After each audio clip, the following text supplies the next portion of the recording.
Halo guys, nah jadi mari kita pelajari mengenai materi keselarasan dan permasalahan antar peraturan perundang-undangan. Nah lanjut saja ya, jadi pembahasan yang akan kita bahas yaitu ada definisi, tujuan, serta jenis dan contohnya.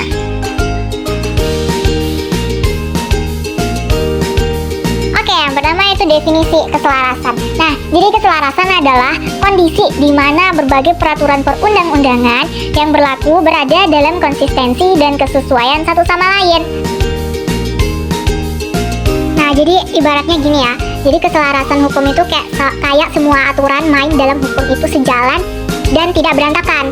Jadi ketika ada beberapa peraturan hukum yang berlaku, mereka nggak akan saling bertentangan atau bikin bingung. Misalnya nih, bayangin kalau ada dua peraturan yang berlawanan, kamu nggak tahu harus ikut yang mana. Nah, jadi keselarasan inilah yang penting karena memberikan kejelasan dan kepastian hukum. Jadi semua orang tahu apa yang boleh dan nggak boleh dilakukan tanpa bingung atau khawatir ada yang salah atau konflik. Jadi keselarasan hukum itu bikin sistem hukum jadi lebih efisien dan adil. Nah oke, selanjutnya yaitu tentang tujuannya.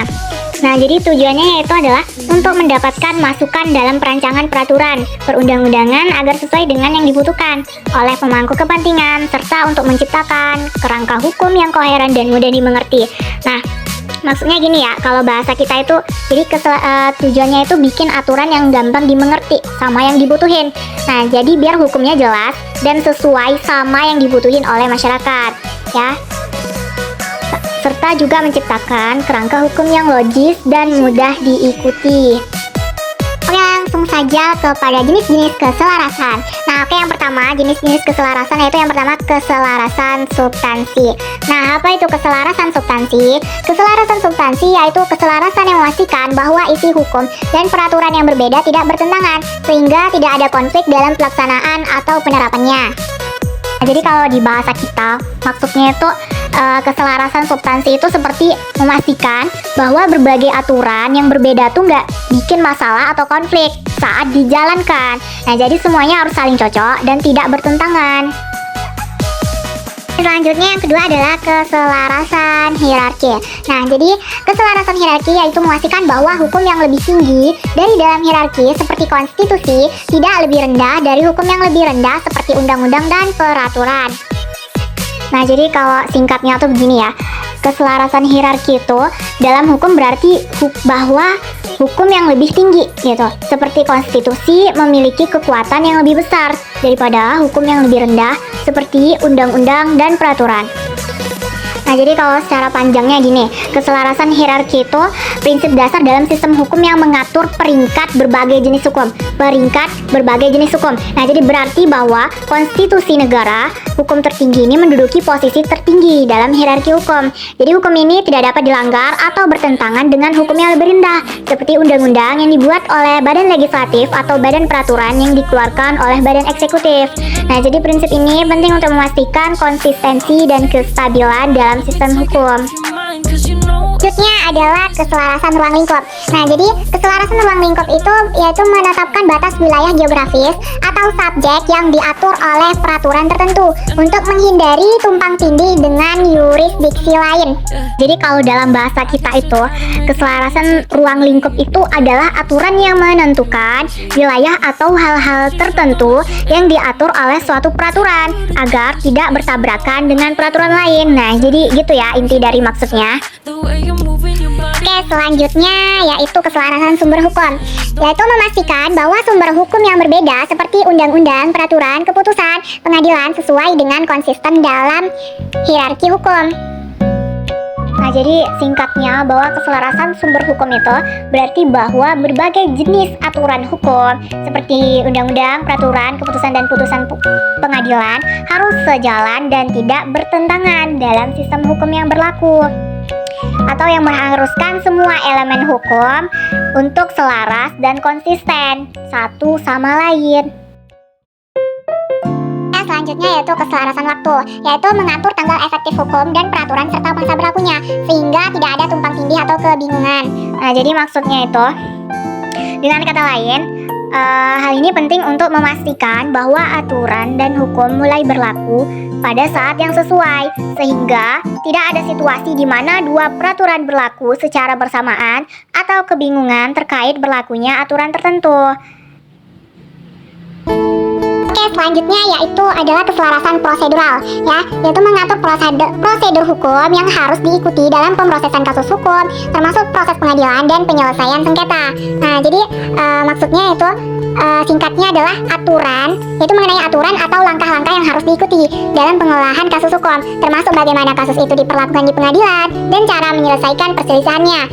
Ini seperti panduan untuk memastikan bahwa semua orang memahami apa yang harus dilakukan dalam kasus hukum dan bahwa semuanya berjalan dengan lancar. Oke, kita akan melanjuti materi kita mengenai permasalahan antar peraturan perundang-undangan. Nah, jadi materi yang dibahas yaitu definisi, macam-macam, akibat, dan contohnya. Oke, yang pertama definisi.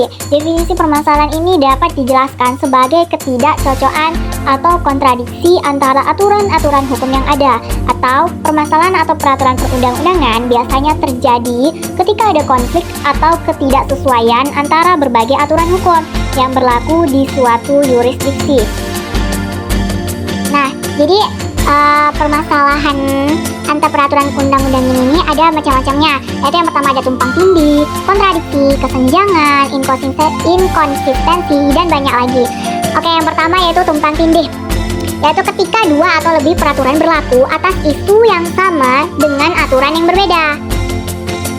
Nah, jadi kalau kayak bahasa kita nih, singkatnya gini. Jadi tumpang tindih dalam peraturan itu kayak ada aturan yang bertabrakan atau punya persyaratan yang beda untuk hal yang sama. Jadi bingung kita harus ikut peraturan yang mana gitu. Nah, itulah yang namanya tumpang tindih ya.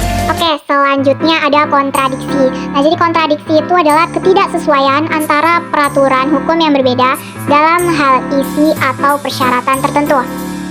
Nah, jadi kalau pemahaman kita tuh kayak gini, kayak aturan hukum yang bikin bingung, itulah kontradiksi. Misalnya, satu peraturan bilang A boleh, tapi peraturan lain itu bilang nggak boleh gitu. Jadi ada perbedaan dan bikin bingung. Nah, jadi itulah kontradiksi dalam hukum. Nah, oke, selanjutnya itu ada kesenjangan. Nah, jadi terkadang ada kesenjangan dalam hukum di mana peraturan tidak memadai untuk mengatasi situasi tertentu atau isu yang muncul yang memerlukan pembaruan atau perbaikan hukum. Nah, jadi jika cuma mengandalkan perbedaan atau kesenjangan itu nggak bisa menyelesaikan masalah di beberapa situasi. Jadi kalau ada masalah baru yang muncul, sebaiknya kita bikin aturan yang lebih sesuai buat ngehadapin masalah tersebut. Oke, yang selanjutnya yaitu inkonsistensi, yaitu perbedaan dalam interpretasi atau pelaksanaan peraturan oleh berbagai pihak atau yurisdiksi yang dapat menyebabkan ketidakpastian hukum. Nah, jadi penjelasannya gini. Inkonsistensi hukum itu seperti saat aturan-aturan berbeda di berbagai tempat atau saat orang-orang yang berwenang berbeda pandangan tentang cara menjalankan hukum. Misalnya, bayangkan jika di satu tempat hukumannya berbeda dengan tempat lain untuk hal yang sama, atau pengadilan satu bilang ini legal sementara pengadilan lain bilangnya ini ilegal. Nah, jadi ini bikin orang bingung dan susah tahu harus patuh sama hukum yang mana nih. Nah, jadi gitu ya maksudnya. Selanjutnya yaitu ada ketidakjelasan atau ambiguity, yaitu peraturan yang dirumuskan dengan cara yang tidak jelas atau ambigu dapat mempersulit interpretasi dan pelaksanaan hukum. Nah, jadi secara singkatnya gini, ketidakjelasan atau ambigu itu dalam hukum mirip dengan situasi ketika kamu membaca instruksi yang tidak cukup jelas. Nah, misalnya kayak jika undang-undang pajak properti nih menyatakan bahwa tarif pajak harus wajar. Nah, jadi orang bisa memiliki pandangan yang berbeda tentang apa yang dianggap wajar. Ini bisa menghasilkan interpretasi yang berbeda-beda dan perselisihan hukum. Jadi, ketidakjelasan dalam hukum bisa menjadi masalah karena orang mungkin tidak tahu pasti bagaimana melaksanakan atau mematuhi hukum tersebut. Dan ini bisa menyebabkan perselisihan atau kebingungan dalam sistem hukum. Nah, jadi intinya begitu ya. Terus selanjutnya ada perubahan berlebihan, yaitu terlalu seringnya perubahan peraturan dapat menciptakan ketidakpastian dan kerumitan dalam mematuhi hukum. Terus ada kesenjangan antara hukum dan praktik, yaitu terkadang hukum yang tidak ada selaras dengan praktik di lapangan yang dapat menyebabkan pelaksanaan hukum yang tidak efektif. Terus ada yang terakhir yaitu ketidaksesuaian dengan nilai dan norma. pertama, yaitu peraturan yang bertentangan dengan nilai dan norma masyarakat, dapat menimbulkan ketidakpuasan dan resistensi terhadap hukum tersebut. Nah, jadi ketidakpuasan dan resistensi terhadap hukum ini biasanya merujuk pada ketidaksetujuan atau merasa bahwa hukum tersebut tidak adil atau tidak sesuai dengan nilai-nilai mereka. Nah, jadi resistensi terhadap hukum ini mencakup tindakan seperti demonstrasi, perlawanan sipil, atau upaya untuk mengubah atau menggugat hukum yang ada. Oke, langsung saja pada akibat permasalahan antar perundang-undangan, yaitu yang pertama, ketidakpastian hukum, terus yang kedua, konflik hukum, terus yang ketiga, kesulitan dalam penerapan hukum, terus yang keempat, pelanggaran hukum yang tidak disengaja, terus yang kelima, penghambatan pertumbuhan ekonomi. Nah, jadi mengakibatkan penghambatan pertumbuhan ekonomi. Terus yang keenam, mengakibatkan kebijakan publik yang insentif. Terus yang ketujuh, ketidakpercayaan pada sistem hukum. Terus yang kedelapan, perubahan konstan dalam hukum. Oke, lanjut yaitu contoh-contoh permasalahannya. Nah, jadi contohnya apa saja? Yaitu yang pertama, adanya konflik antara undang-undang pusat dan daerah. Terus contoh yang kedua, adanya inkonsistensi antara undang-undang yang berbeda. Terus yang ketiga, contohnya perbedaan dalam regulasi antar lembaga pemerintah. Nah, jadi perbedaan dalam regulasi antar pemerintah itu mengacu pada perbedaan dalam aturan, tanggung jawab, dan kewenangan yang dimiliki oleh lembaga pemerintah yang berbeda. Dan ini biasanya mencakup perbedaan dalam cara lembaga tersebut mengelola sumber daya, mengambil keputusan, dan menjalankan tugas dan fungsi mereka.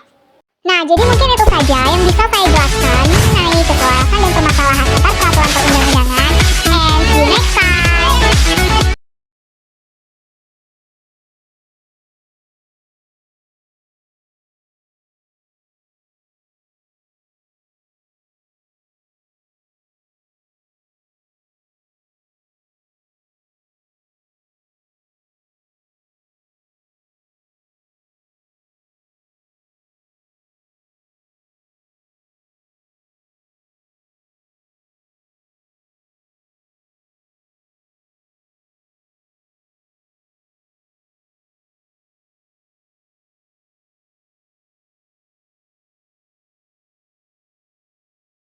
Nah, jadi mungkin itu saja yang bisa saya jelaskan mengenai keselarasan dan permasalahan antar peraturan perundang-undangan.